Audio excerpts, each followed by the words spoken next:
నీకు ఈ లోక మనుష్యుల మాదిరేమో, ఈ లోక మనుష్యులు నీకు హీరోలేమో, ఈ లోక మనుష్యుల కోసం నువ్వేదైనా చేస్తావేమో. నాకు మాదిరి ఎవరో తెలుసా? నాలో పాపం ఉంటే నిరూపించండి అని సవాలు విసిరాడు. చూస్తారు, ఆయన ఆ నజరేయుడైనటువంటి క్రీస్తే నాకు మాదిరి. హల్లెలూయా, హల్లెలూయా. మనకు మాదిరిగా ఉండవలసింది ఎవరు? పాపము లేనివాడు. మనకు మాదిరిగా ఉండవలసింది ఎవరు? పాపము చేయనివాడు. మనకు మాదిరిగా ఉండవలసింది ఎవరు? ఈ పాపం లోకమును జయించగలిగిన వారు. అంతేగాని పాపిష్టాలు కాదు మనకు మాదిరి కావాల్సింది. ఈనాడు క్రైస్తవేతరులు కొంతమంది మనుషులను, కొంతమంది సాక్ష్యాలను, కొంతమంది సేవకులను చూపించి క్రీస్తును, క్రైస్తవ్యాన్ని విమర్శిస్తూ ఉన్నారు. అవునా కదా? సోషల్ మీడియా ఓపెన్ చేస్తూ ఉంటే క్రైస్తవేతరులు క్రైస్తవ్యాన్ని ఎలా విమర్శిస్తూ ఉన్నారు?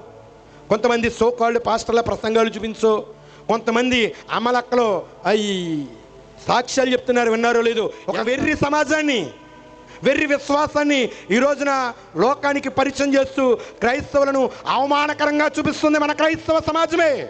అలాంటి వారిని వాక్యము సూటిగా హెచ్చరిస్తోంది. ఈ వల్లనే కదా ఈ లోకములో అన్యజనుల ఎదుట నా నామము దూషించబడుతుంది. ఈ రోజున నీ ప్రవర్తన, నీ జీవితము, నీ జీవన విధానము, నీ క్రియలు దేవునికి మహిమను తెచ్చే విధంగా ఉన్నాయా, లేదా ఆయన ఆయాస పెట్టి అవమానము తెచ్చేవిగా ఉన్నాయో ఆలోచన చేయండి.